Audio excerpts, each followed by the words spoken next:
नमस्कार, आप देख रहे हैं जॉब से टनल और मैं हूं आपके साथ रिया।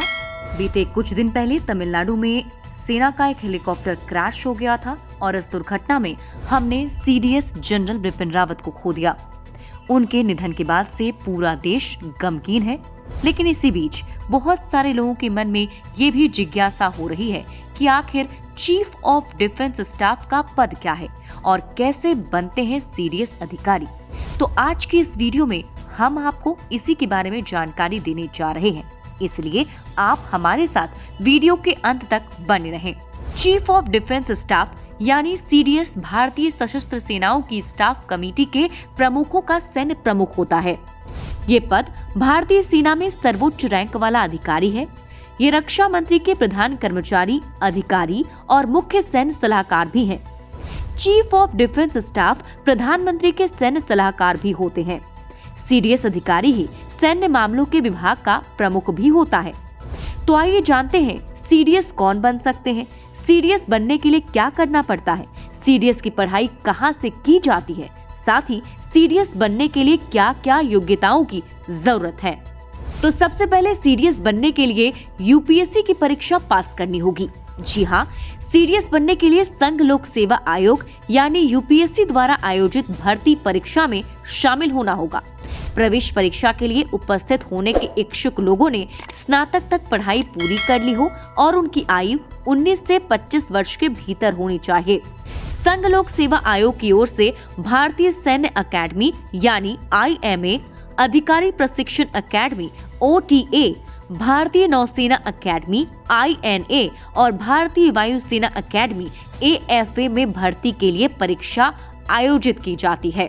यूपीएससी की लिखित परीक्षा के बाद होगा साक्षात्कार। जी हाँ, उम्मीदवारों का चयन यूपीएससी की लिखित परीक्षा के बाद साक्षात्कार के दौर के आधार पर किया जाता है। परीक्षा 2 घंटे के लिए आयोजित की जाती है। परीक्षा में अंग्रेजी, सामान्य ज्ञान और गणित के प्रश्न शामिल हैं। IMA, INA और AFA की लिखित परीक्षा में 300 अंक के पेपर होते हैं, जबकि OTA की परीक्षा में 200 अंक के प्रश्न होते हैं। प्रत्येक गलत प्रयास के लिए नकारात्मक अंकन का प्रावधान है। इसके तहत 0.33 अंक काटे जाते हैं। चयन के बाद शुरू होता है कठिन प्रशिक्षण। चयनित लोगों को प्रशिक्षण के लिए बुलाया जाएगा। भारतीय सशस्त्र सेनाओं में विभिन्न उच्च पदों के लिए प्रशिक्षण और प्रशासनिक अनुभव की अवधि अलग अलग है। भारतीय सैन्य सेवा में अधिकारी संवर्ग के लिए यह 18 महीने, भारतीय नौसेना अकेडमी के लिए 37 से 40 महीने और भारतीय वायुसेना अकेडमी के लिए 74 महीने है।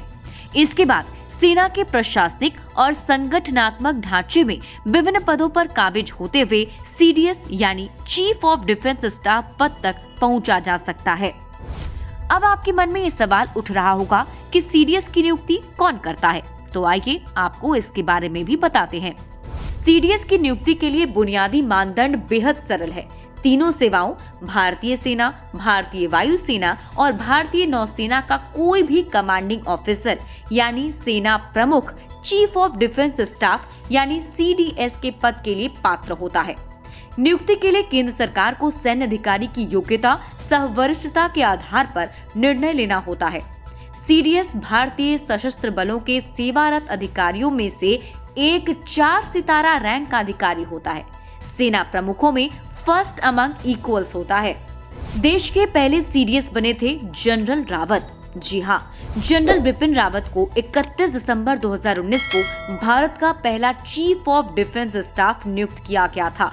वे 1 जनवरी 2020 से 8 दिसंबर 2021 तक अपने जीवन के आखिरी क्षणों तक ये पद संभालते रहे। तमिलनाडु के सुलूर से वेलिंगटन में डिफेंस सर्विसेज स्टाफ कॉलेज यानी DSSC में व्याख्यान देने जाते वक्त एक अप्रत्याशित हादसे में उनका अपनी पत्नी और एक अन्य फौजी साथियों के साथ निधन हो गया। वहीं सेना प्रमुख जनरल बिपिन रावत की अगर बात करें तो इससे पहले जनरल बिपिन रावत ने कई महत्वपूर्ण निर्देशात्मक और स्टाफ पदों को भी संभाला है। इनमें भारतीय सैन्य अकेडमी और जूनियर कमांड विंग में वरिष्ठ प्रशिक्षक के रूप में अनुदेशात्मक कार्यकाल भी शामिल है। वो सैन्य संचालन निदेशालय में जनरल स्टाफ ऑफिसर, कर्नल और बाद में सैन्य सचिव की शाखा में उप सैन्य सचिव, पूर्वी थिएटर कमांड के मेजर जनरल, जनरल स्टाफ और थल सेना के उप प्रमुख भी थे। जनरल रावत 31 दिसंबर 2016 से 31 दिसंबर 2019 तक भारतीय थल सेना के अध्यक्ष यानी थल सेना प्रमुख भी रहे थे। आपको हमारी ये वीडियो कैसी लगी हमें कमेंट करके जरूर बताइएगा और हमारे चैनल को जरूर से जरूर सब्सक्राइब कीजिए।